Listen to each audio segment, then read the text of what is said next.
Hello നമസ്കാരം, അസ്സലാമു അലൈക്കും. അപ്പോൾ ഇന്ന് വന്നിട്ട് ജിഞ്ചർ ചിക്കൻ ചെയ്യുന്ന കാണിച്ചു തരാം. ഒരു സവോള, ഒരു തക്കാളി, കുറച്ച് ഇഞ്ചി നല്ലോണം ഇതാക്കിക്കാളി പീസസ് ആയിട്ട്.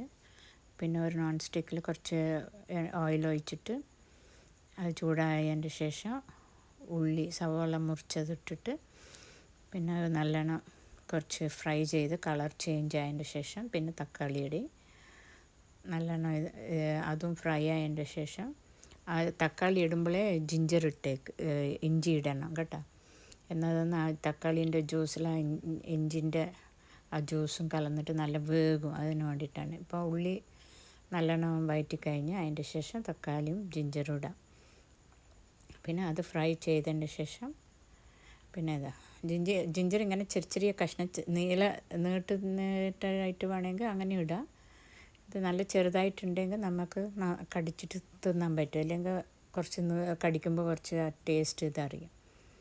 പിന്നെ അത് കുറച്ച് ഫ്രൈ ആയതിൻ്റെ ശേഷം 2 സ്പൂണ് മല്ലിപ്പൊടി, 2 സ്പൂണ് മുളക് പൊടി, കുറച്ച് 1/2 ടീസ്പൂണ് മഞ്ഞൾപ്പൊടി, പിന്നെ ഒരു 2-3 ടീസ്പൂണ് ഉപ്പിട്ടു. അത് നിങ്ങളെ ടേസ്റ്റിനനുസരിച്ചിട്ടാണ്.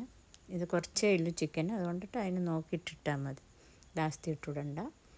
എന്നിട്ട് നല്ല ഫ്രൈ ചെയ്തതിൻ്റെ ശേഷം ചിക്കനും ഇട്ടിട്ട് നല്ലോണം ഒന്ന് ഫ്രൈ ആ മസാലയിൽ കുറച്ച് അത് നല്ലോണം ഇതായിട്ട് അത് ഫ്രൈ ചെയ്തതിൻ്റെ ശേഷം പിന്നെ വെള്ളം ഒഴിച്ചാൽ മതി. അതായത് നിറയെ ഒഴിക്കരുത്, ഒരു ലേശം അതിൻ്റെ അത് ഒന്ന് മുങ്ങുന്ന അളവിന് ഇത്ര ഇട്ടാൽ മതി. പിന്നെ അത് നല്ലോണം വറ്റിയെടുക്കണം. ഒന്ന് വേകാനായിട്ട് വിടി നിങ്ങൾ. നല്ലോണം ഫ്രൈ ആയതിൻ്റെ ശേഷം ഒന്ന് പതപ്പിച്ചതിൻ്റെ ശേഷം ഒന്ന് മൂടി വെച്ച് കുറച്ച് നല്ല പതക്കട്ടെ. അപ്പോൾ ചിക്കനും വേകും, ആ ജ്യൂസിലെ ചിക്കൻ വേകണം കേട്ടോ. ഈ സമയത്ത് നിങ്ങൾക്ക് വേണമെങ്കിൽ കുറച്ച് തേൻ ഒഴിക്കുക. ഇപ്പം ഞാൻ ഇതിൽ തേനൊന്നും ഒഴിച്ചിട്ടില്ല. സപ്പോസ് നിങ്ങൾക്ക് സ്വീറ്റ് ടേസ്റ്റ് ഇഷ്ടമാണെങ്കിൽ നിങ്ങൾ ഒഴിച്ചോ. അപ്പോൾ ഇത് മൂടി വെച്ചേരം നല്ല വെന്തിക്ക്. ഇനി ആ സൈഡും കൂടി ഒന്നും കൂടി തിരിച്ചിട്ടേക്ക് നല്ലോണം ഈ തണ്ണിയെല്ലാം വെള്ളമെല്ലാം ഒന്ന് വറ്റണം. അതുവരയ്ക്കും കുറച്ച് നല്ലോണം വഴറ്റിയെടുക്കണം. അപ്പോൾ ഈ സൈഡ് ചിക്കനെല്ലാം ഒരു ഭാഗം വെന്തതിൻ്റെ ശേഷം തിരിച്ചിട്ടിട്ട് മറ്റേ സൈഡും കൂടി ഒന്ന് വേവിച്ചേക്ക്.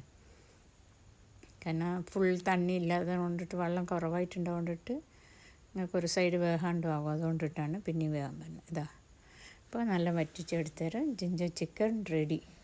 ഇത് ചപ്പാത്തിക്കും എന്തിനു വേണമെങ്കിൽ എടുക്കാം. Okay, bye, thank U.